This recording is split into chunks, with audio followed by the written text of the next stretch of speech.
Tan, tan, tan, tan, tan, tan. Chegamos! A 97ª edição do Oscar aconteceu no último domingo, pleno carnaval aqui no Brasil, e vocês sabem que a gente estava de olho em tudo. Essa premiação é o grande desfecho de uma temporada de premiações que a gente cobriu inteirinha aqui no canal. Falamos das previsões, dos favoritos, das reviravoltas, e agora é hora de ver quem brilhou, quem foi esnobado e quais momentos deram o que falar. Nesse vídeo eu vou te contar tudo, os discursos polêmicos, os prêmios mais importantes, o que aconteceu por trás das câmeras e ninguém viu, e o que rolou nas afterparties mais exclusivas de Hollywood. E sim, já vamos tirar o elefante da sala e dizer que deu Brasil. Eu sei que você já sabe disso porque, né, foi um momento, mas fica comigo porque a gente vai falar sobre essa vitória histórica e sobre como foi ver a Fernanda Torres brilhando na noite mais importante do cinema mundial. Então já deixa aquele like porque eu sei que você ama uma fofoca de premiação e se inscreve aí porque a gente tá tentando chegar em 400 mil inscritos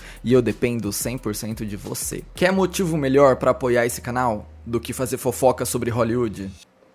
Já se inscreveu? Então tá bom, tô de olho. Bora falar de Oscar. Normalmente eu não fico falando sobre os looks do Red Carpet aqui, a menos que seja no Met Gala, porque aí todo mundo vira consultor de moda por um dia. Mas dessa vez eu tive que abrir uma exceção, porque eu vou dizer uma opinião polêmica aqui. Pra mim, essa foi a premiação mais bem vestida dessa temporada. Sério, eu fiquei encantado com todos os looks. Parece que todo mundo segurou o melhor pro Oscar. Era um arraso depois do outro. Olha, por exemplo, os vestidos da Cynthia Erivo e da Ariana Grande. O drama desse look. A Demi Moore apareceu com o melhor look dela nessa temporada. Um vestido absolutamente divino. Eu adorei a Zoe Saldanha, a Felicity Jones, a Elle Fanning. Todas impecáveis. E a Nok Ai, eu nem preciso dizer nada, porque é perfeição como sempre. O glam da Lisa, do Blackpink, a maquiagem dela estava a mais linda que já esteve. E claro, Fernanda Torres brilhando de Chanel, mantendo o preto que virou a sua assinatura nessa temporada, mas agora com plumas, com brilho, com movimento. Era um evento ambulante. Até os homens estavam mais caprichados que o normal nessa premiação. Meus olhos agradecem. Mas enfim, abrindo a porta da premiação, deixa eu te dizer que o Oscar 2025 começou com tudo. Com uma performance belíssima da Ariana Grande e da Cynthia Erivo, que entregaram vocais impecáveis em um medley de músicas icônicas do universo de O Mágico de Oz. Para você entender o contexto dessa apresentação, claro, funciona como divulgação para Wicked, e quanto mais melhor, porque a parte 2 está vindo aí, mas a performance também teve um significado especial porque ela funcionou como uma homenagem a Los Angeles, que ainda se recupera dos incêndios que devastaram parte da cidade no começo do ano. Então o Oscar meio que uniu o útil ao agradável. Elas cantaram Over the Rainbow, do Mágico de Oz, Home, do musical The Wiz, e Defying Gravity, de Wicked. 3 músicas que falam sobre esperança, superação, sobre encontrar o próprio caminho, sentimentos que sem dúvida dialogam com o momento atual de Hollywood. E foi simplesmente lindo. Eu não preciso vir aqui essas horas 2025 te dizer que essas duas artistas são maravilhosas, porque todo mundo já sabe disso, mas quando elas sobem no palco, elas fazem questão de nos lembrar. No final, o público inteiro estava de pé, aplaudindo, aclamando, e sinceramente não tinha como ser diferente. O anfitrião da noite foi o Conan O'Brien, comediante e apresentador de TV que talvez você conheça pelos inúmeros talk shows que ele já comandou nos Estados Unidos. Essa foi a primeira vez que ele assumiu o Oscar e ele conseguiu entregar. E não sou só eu que acho isso não, os próprios produtores da premiação já disseram que ficaram muito satisfeitos com o desempenho dele e que ele tá mais do que convidado para voltar nos próximos anos. Agora, um ponto que vale destacar sobre o monólogo de abertura do Conan é que ele não teve medo de fazer algumas piadas bem ousadas. Ele conseguiu tocar em temas polêmicos de um jeito leve,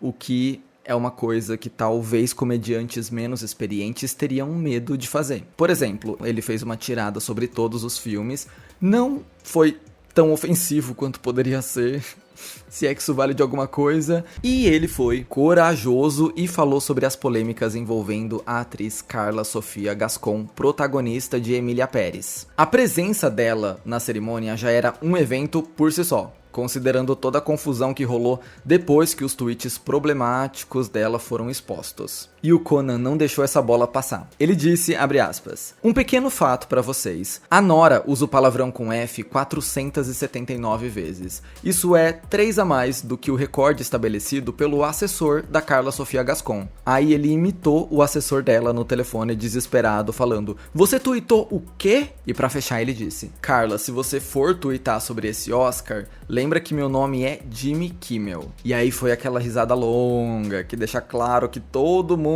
tava por dentro das polêmicas que praticamente afundaram a campanha de Emília Pérez nas últimas semanas. Aliás, eu fiz um vídeo sobre esse caos, fica a dica. Mas, no geral, apesar de algumas piadas polêmicas, o que é tradição nessas premiações, o Conan se saiu muito bem e foi bem recebido pelo público e pela crítica. Ele ainda teve outros momentos divertidos no palco, como uma sketch em que ele sai de dentro da Demi Moore, numa paródia bizarra de A Substância, um número musical sobre como os apresentadores enchem linguiça no palco e fazem todo mundo perder tempo, uma participação surpresa do Adam Sandler, muitas piadas com o Timothée Chalamet, tadinho, raramente ganha, mas pelo menos é protagonista da noite, e muito mais, até algumas piadas com a minhoca de Duna, o que pra mim ficou meio fora do timing, mas beleza.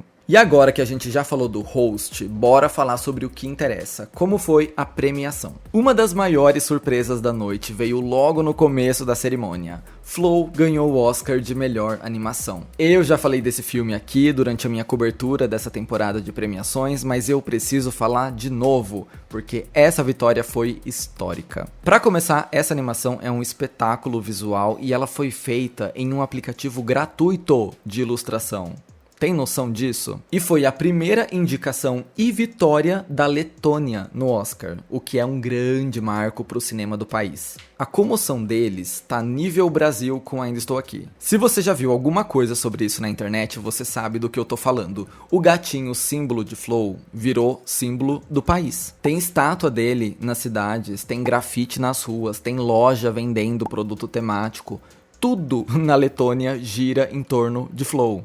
É uma coisa linda, encantadora de se ver. A gente critica tanto o Oscar, critica tanto Hollywood, e com razão, porque às vezes rola essa ideia de que para um filme ser relevante ele tem que ser bem sucedido ou validado pela indústria americana, o que não é verdade. Mas de vez em quando surge um momento como esse, que transcende o prêmio e realmente faz a diferença para um país inteiro. É nessas horas que a gente lembra por que a gente ainda se importa com isso tudo. Então, se você ainda não viu Flow, veja. É uma animação belíssima, sem diálogos, que acompanha um grupo de animais tentando sobreviver a uma inundação, enquanto aprendem a conviver no mesmo barco. É simples, bonito, poético, emocionante, é uma viagem. Eu amei demais. Eu fiz uma mega maratona do Oscar e Flow é o único filme que eu dei 5 estrelas. Seguindo com as premiações, tem uma que merece um destaque especial aqui porque registrou um marco histórico. O Paul Tazewell se tornou o primeiro homem negro a vencer o Oscar de melhor figurino, graças ao seu trabalho impecável em Wicked. O Paul já tinha sido indicado antes, recentemente por West Side Story, mas essa foi a primeira vez que ele levou a estatueta. E sim, eu sei que é absurdo pensar que em quase 100 anos de Oscar, esse prêmio nunca tinha ido para um homem negro antes, mas é a realidade. Inclusive, se você viu meu último vídeo sobre as polêmicas do Oscar, você sabe que a academia precisa evoluir muito no quesito representatividade. Eu cito lá um dado que ficou comigo porque eu não consigo superar isso. Das mais de 3.000 estatuetas já distribuídas pelo Oscar em toda a sua história, menos de 1% foi parar nas mãos de mulheres negras. Eu não me canso disso porque é absurdo. Mas cada vitória conta nessa luta e a do Paul é um passo importantíssimo. O trabalho dele em Wicked foi muito além de fazer um figurino bonito. Ele transformou as peças da Elphaba e da Glinda em elementos narrativos para a história evoluir. Ele ajudou a contar essa história, os visuais são incríveis e ver essa conquista sendo reconhecida com um Oscar foi demais, ainda mais porque a estatueta foi entregue pelo Bowen Yang, que faz parte do elenco do filme. Olha que momento full circle. E nas atuações, hein? Quem é que levou a melhor? Olha, nas categorias de melhor ator e atriz coadjuvante, a gente pode dizer que o prêmio foi pra quem já era esperado. Kieran Culkin, que interpreta o Benji em A Verdadeira Dor, e Zoe Saldanha, a Rita, de Emília Pérez, tiveram uma temporada de vitórias como poucos tiveram. Eles estavam rapando todos os prêmios por onde passavam e todo mundo já imaginava que o feito iria se repetir na noite do Carecão Dourado também. E foi o que aconteceu. Nesse ano, o Oscar adotou um estilo curioso de discurso para anunciar os concorrentes. O último vencedor subia no palco, fazia um discurso emocionante citando cada um dos nomeados e o nome do vencedor era anunciado, sem mostrar nenhum trecho da atuação deles. Eu prefiro quando a gente vê um pouco do trabalho que levou a pessoa ali, mas tudo bem. O Kieran Culkin venceu, deu um discurso divertido, que já é característico dele, brincando com a esposa, e a Zoe Saldanha conseguiu um dos maiores reconhecimentos da sua carreira por um dos seus projetos mais problemáticos e divisivos. Você deve ter acompanhado toda a derrapada de Emília Pérez e as questões levantadas pela comunidade trans e pelo povo latino. Mas o que talvez venha como uma novidade nessa noite de domingo foi o fato da Zoe Saldanha ter argumentado contra essa narrativa na sua entrevista de vitória. Uma jornalista citou toda essa polêmica com o musical e pediu para Zoe opinar. Ela disse, abre aspas, antes de tudo, eu sinto muito mesmo, que muitos mexicanos tenham se sentido ofendidos. Essa nunca foi a nossa intenção. Falamos a partir de um lugar de amor. Eu não compartilho da sua opinião. Para mim, o coração desse filme não era o México. Estávamos fazendo um filme sobre amizade. Estávamos fazendo um filme sobre 4 mulheres. Essas mulheres poderiam ser russas, poderiam ser dominicanas, poderiam ser mulheres negras de Detroit, poderiam ser de Israel, poderiam ser de Gaza, e ainda assim seriam mulheres universais que enfrentam desafios todos os dias, mas tentam sobreviver à opressão sistêmica e encontrar suas vozes autênticas. Então, eu mantenho minha posição, mas também estou sempre aberta a sentar com todos os meus irmãos e irmãs mexicanos com amor e respeito para ter uma boa conversa sobre como Emília Pérez poderia ter sido feito de uma maneira melhor. Estou disposta a ouvir. A internet se dividiu com essa resposta, principalmente porque Emília Pérez fez uma campanha gigante sobre ser uma história latina. E agora a Zoe diz que o lugar pouco importa? Não sei, deixa aí nos comentários o que é que você acha dessa treta. E entre os anúncios, como sempre, a gente via uma tirada ou outra da apresentação do Conan. Eu queria destacar um momento em que ele chamou os bombeiros que lutaram na linha de frente contra os incêndios da Califórnia no palco e usou eles para fazer uma piada que causou muito. Primeiro, ele reconheceu o trabalho desses profissionais, claro. Depois ele disse que o que aconteceu em Hollywood foi tão sério que nem ele conseguiria fazer uma piada com isso. Então, ele ia jogar essa responsabilidade pros bombeiros. Aí eles começaram a soltar piadinhas e um deles disse, abre aspas, nossos corações estão com aqueles que perderam suas casas. Os produtores de Coringa 2. Todo mundo riu e ficou aquele uou, porque, caramba, o balança-caixão de Coringa 2 é real. 2025 e Hollywood ainda não superou o quão decepcionante foi a recepção do longa. Vale citar que o estúdio teve um prejuízo de quase 200 milhões de dólares com esse filme, porque ele não conseguiu nem se pagar na bilheteria. Foi tenso, foi uma derrota para DC e para Warner, e é especialmente triste porque o mundo inteiro fica lembrando desse fiasco em toda a premiação. Complicado. Vamos falar sobre um assunto sério agora. Um dos momentos mais importantes da premiação aconteceu durante o anúncio de melhor documentário. O vitorioso desse ano foi No Other Land, que fala sobre o conflito entre Israel e Palestina e que foi produzido por um coletivo de ambos os lados. Sinceramente, numa noite bem neutra, esse foi o momento político do Oscar. No discurso de agradecimento, os produtores não hesitaram em falar com todas as letras sobre o que está acontecendo na faixa de Gaza. Eu vou usar aspas de vários produtores aqui durante o discurso, tá? Eles disseram o seguinte: pedimos ao mundo que tome medidas sérias para acabar com a injustiça e parar a limpeza étnica do povo palestino. Há cerca de 2 meses me tornei pai e minha esperança para minha filha é que ela não precise viver a mesma vida que eu estou vivendo agora. No Other Land reflete a dura realidade que temos enfrentado há décadas e a qual ainda resistimos. Fizemos esse filme juntos, palestinos e israelenses, porque nossas vozes são mais fortes unidas. Nós nos enxergamos, vemos a destruição de Gaza e de seu povo, o que precisa parar, e vemos os reféns israelenses brutalmente sequestrados no crime de 7 de outubro. Eles precisam ser libertados. A gente sabe que esse é um tema bem delicado para Hollywood. Quem lembra a Melissa Barrera sendo demitida da franquia Pânico porque postou nos stories que o genocídio do povo palestino precisava acabar? Pois então, é muito importante que esse discurso tenha acontecido ali na frente de todas essas pessoas. Com certeza incomodou alguns assentos e fez isso muito bem. Tá, já enrolei demais. Bora falar sobre a vitória do Brasil na categoria de melhor filme internacional. Gente, eu tava comentando o Oscar domingo num evento privado e eu juro que depois desse anúncio, o meu cérebro entrou em pane. Me deu branco, eu não sabia mais o que falar, eu não sabia o que comentar, eu não sabia como levar a condução do programa pra frente, porque tava muito feliz. Tava flutuando, tava me sentindo realizado. O que aconteceu foi: Ainda Estou Aqui conseguiu a estatueta de melhor filme internacional e fez história pro Brasil na cerimônia. Nesse ano a gente estava indicado em 3 categorias, o que por si só é uma vitória à parte, e a categoria de melhor filme é onde a gente tinha as melhores chances. A nossa competição direta era o musical francês Emilia Pérez, mas eles não conseguiram ficar com o nosso prêmio. Toda a mídia negativa de Emilia Pérez contribuiu muito para a ladeirada do musical. Sim, não vamos negar.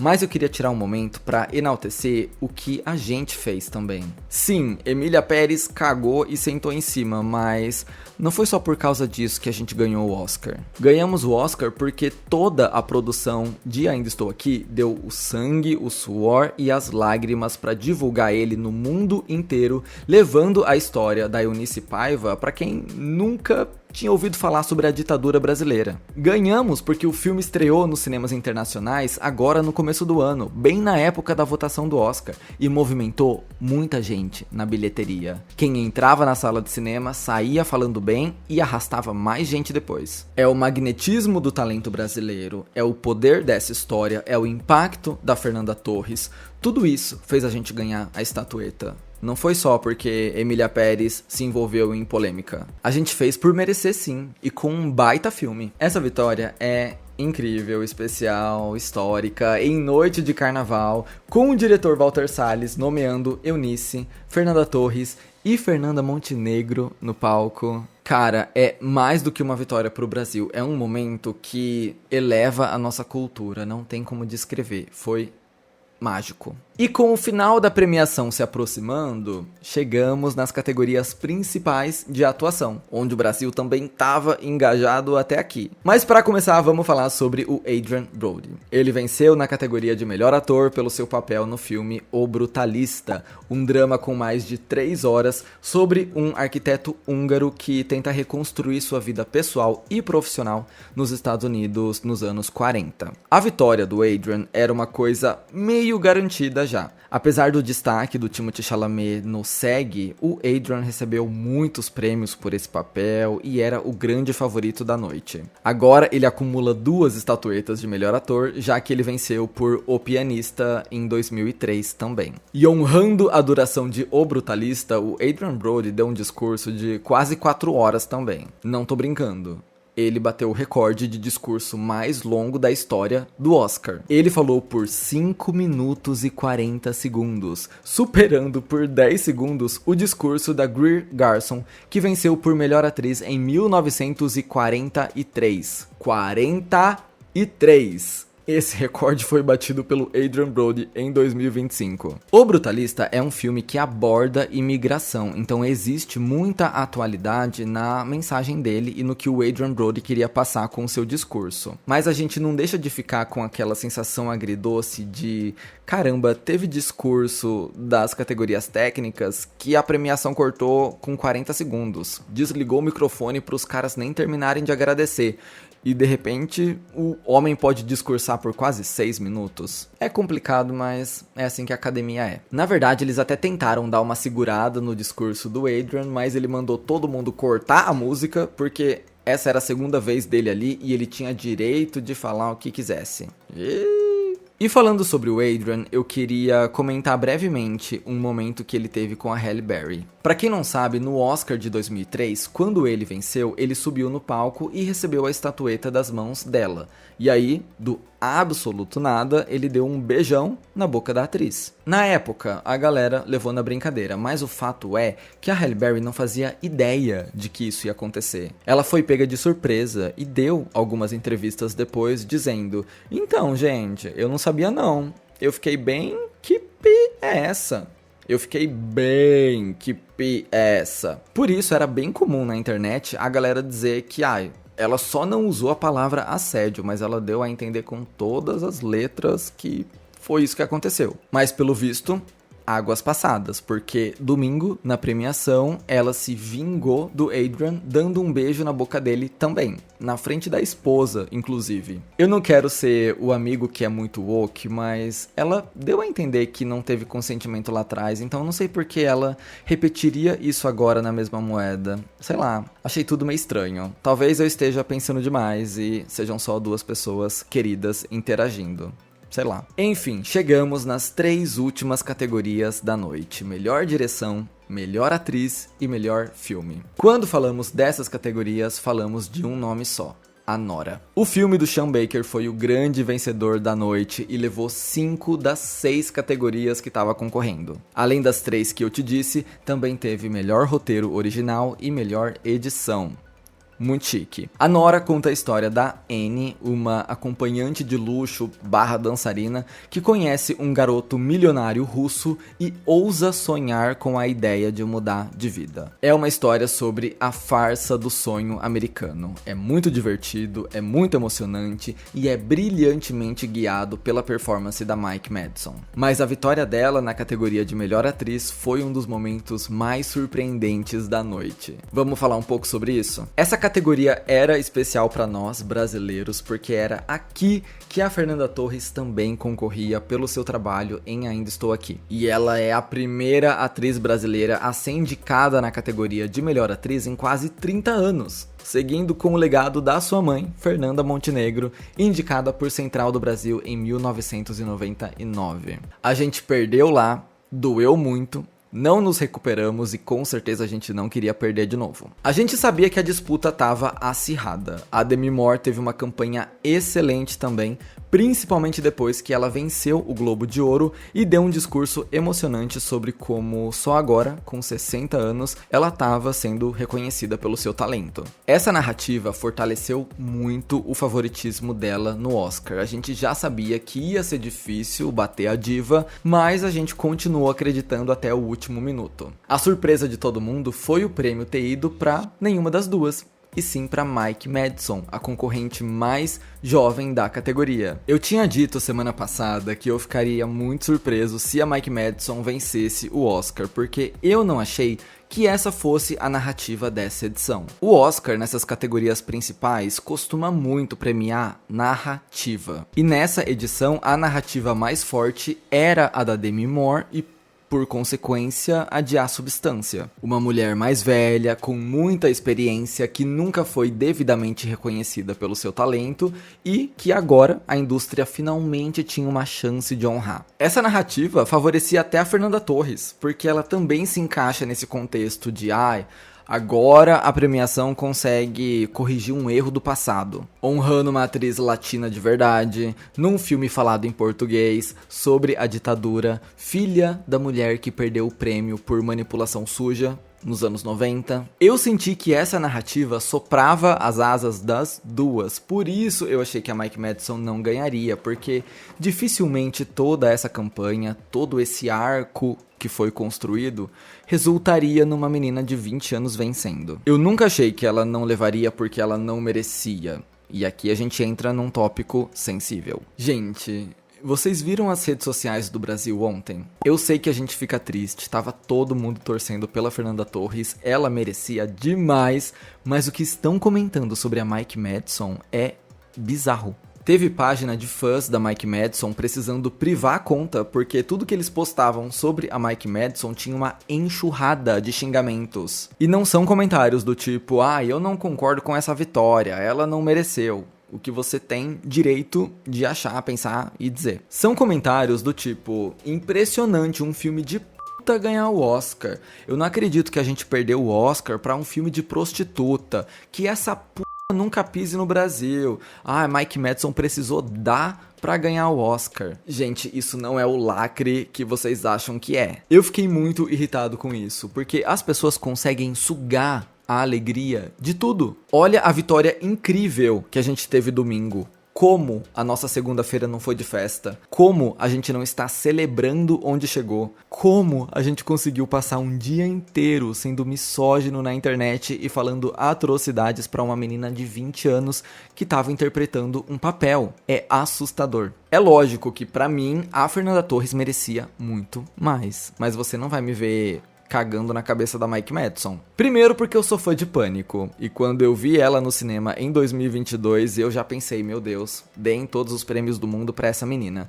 Segundo, porque eu realmente gostei de Anora. Eu vi todos os filmes que estavam indicados nas categorias de atuação, direção e de melhor filme, e eu terminei minha maratona sábado. Aí eu comecei a pensar sobre qual eu tinha gostado mais, qual eu tinha gostado menos. E assim, eu amei Wicked, eu adorei A Substância, eu adorei Conclave, eu gostei muito de Um Completo Desconhecido, eu fiquei revoltado porque eu queria que Sing Sing tivesse mais indicações, mas fora a Fernanda Torres e fora Ainda Estou Aqui, o único trabalho que me deu um soco no estômago foi Anora, principalmente com o final do filme.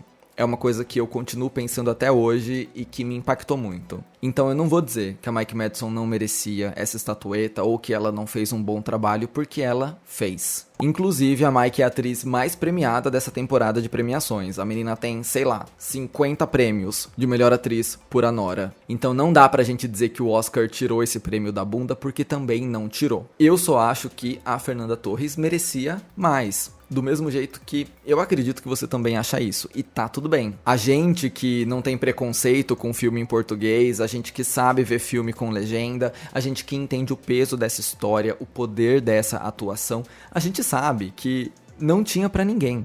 O que a Fernanda Torres fez ali é o trabalho mais primoroso dessa temporada. Pra mim, ela continua sendo a melhor atriz dessa leva. Mas sair daí pra passar o dia inteiro chamando a Mike Madison de prostituta na internet é um salto que eu não vou dar, não. Sem falar que a Nora tem cena de relação íntima, nos primeiros 30 minutos de filme. De um filme de 2 horas.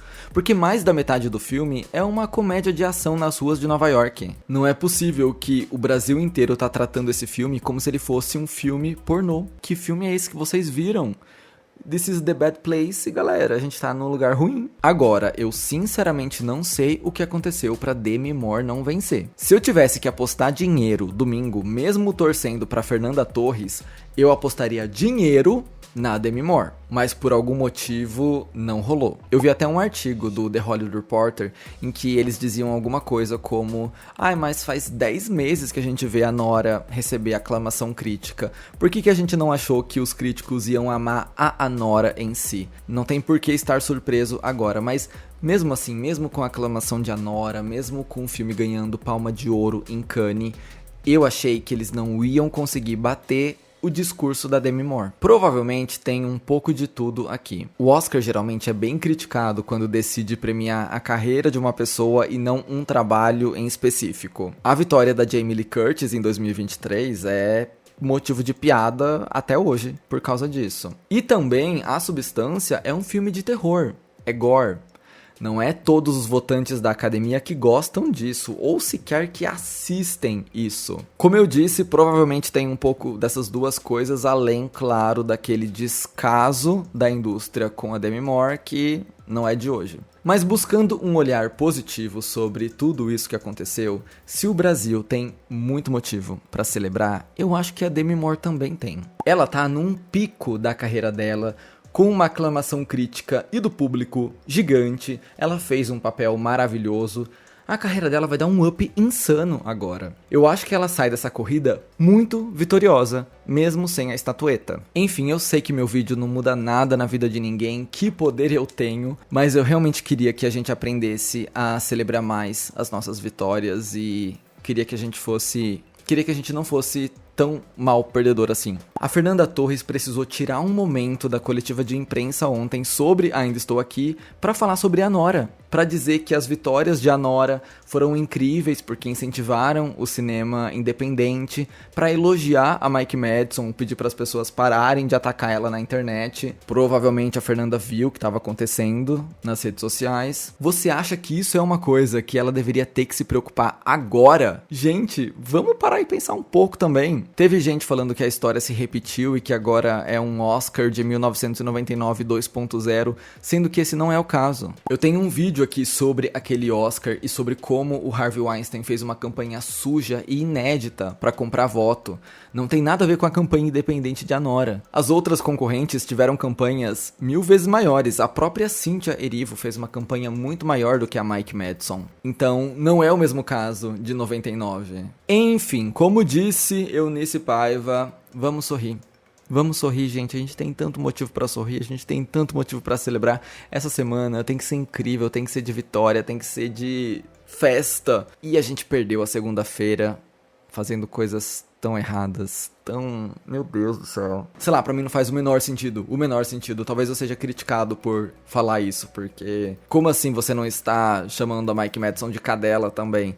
Gente, mas pra mim é óbvio o quão sem noção é tudo isso. Não é possível. Seguindo aqui pra gente não ficar preso nessa pauta pra sempre, domingo também foi palco de algumas homenagens bem especiais. A gente teve um tributo ao Quincy Jones, com uma apresentação da Queen Latifah, e um momento meio aleatório, mas ok, celebrando o legado do 007. E nessa performance a gente teve o trio Lisa, Doja Cat e Ray interpretando músicas clássicas da franquia. Elas recentemente lançaram uma música juntas, Born Again, e todo mundo achou que elas performariam isso quando elas foram anunciadas na line-up da premiação. Mas aí a academia avisou que seria outra coisa e de repente foi essa homenagem ao 007. Beleza. Fim da cerimônia. O que rolou no After Party? Bom, a Vanity Fair tem a sua tradicional festa do Oscar, mas esse não é o After Party em si, onde todo mundo fica doido. Mas é uma festa clássica. Aliás, ainda no tema Brasil, a Bruna Marquezine estava deslumbrante nessa festa, tá? A Maioral está em todos os lugares sim, compareceu ao Oscar e serviu a beleza brasileira que só a gente tem. E foi na festa da Vanity Fair que a gente teve um encontro chocante da cultura pop. Kylie Jenner e Timothée Chalamet apareceram juntos com a família Kardashian. Caso você não saiba, essa é a primeira vez que o Timothée é fotografado com as irmãs da Kylie. Então sim, essa reunião é histórica para os nossos olhos públicos. Mas eu acho que a festa mais badalada mesmo com certeza foi a da Beyoncé e do Jay-Z. Sim, os magnatas da indústria organizaram uma festa recheada de celebridades. Timothée e Kylie foram juntos de novo, eles não se desgrudam. Andrew Garfield foi junto com a Mônica Barbaro, de Um Completo Desconhecido. Alerta de novo casal surgindo aí. E lá tava todo mundo, juro. Chappell Rowan, Keke Palmer, Adrien Brody, Leonardo DiCaprio, Hunter Schafer, Ray. Eu queria ser uma mosca nessa festa da Beyoncé. E no tópico, você não poderia dormir sem saber que... Vocês repararam que vários nomes foram cortados daquela homenagem sobre artistas falecidos? Eu sei que não é uma competição aparecer ali, nem é uma coisa boa aparecer, mas foi muito estranho porque várias celebridades não apareceram na homenagem. Como que o Tony Todd não apareceu? Como que a Michelle Trachtenberg, a perda mais chocante da semana, não foi homenageada ali? Outros grandes nomes de Hollywood também não apareceram. Talvez isso não nos diga nada, talvez nos diga que a organização do Oscar não foi 10 de 10. Deixaram pro sobrinho fazer o In Memoriam e aí esqueceu um monte de artista. Não sei o que aconteceu, mas só quero te dizer isso porque a imprensa americana notou e reclamou bastante. Outra coisa que eu queria dizer antes de me despedir desse vídeo é que eu achei que Conclave receberia mais prêmios. Conclave levou só melhor roteiro adaptado e eu gostei tanto desse filme, eu queria muito mais pra ele. E como eu falei mais cedo, eu gostei muito de Sing Sing também. Eu queria que fosse mais reconhecido, que tivesse mais indicações e queria que mais pessoas assistam, porque é um filme muito bom, delicioso. Mas é isso. Chega, pelo amor de Deus. Eu acho que eu consegui te contar tudo que aconteceu no Oscar. Eu não sei quanto tempo vai ter esse vídeo, mas aqui na gravação tá com 1h15. E eu não aguento mais. Já estou sem voz, já bebi muita água. Foi isso que aconteceu no Oscar, tá bom? Resumo geral da premiação, da repercussão dos prêmios e puxada de orelha em alguns internautas brasileiros. Eu espero que vocês não sejam assim, vamos ser melhores todo mundo. Mas é isso, comenta aí o que você achou dessa grande final, desse grande clímax da nossa temporada de premiações. Eu espero que você tenha gostado desse vídeo, se gostou, deixa um like, se inscreve aqui no canal, vai me seguir nas redes sociais e a gente se vê no meu próximo vídeo. Belezinha? Bye!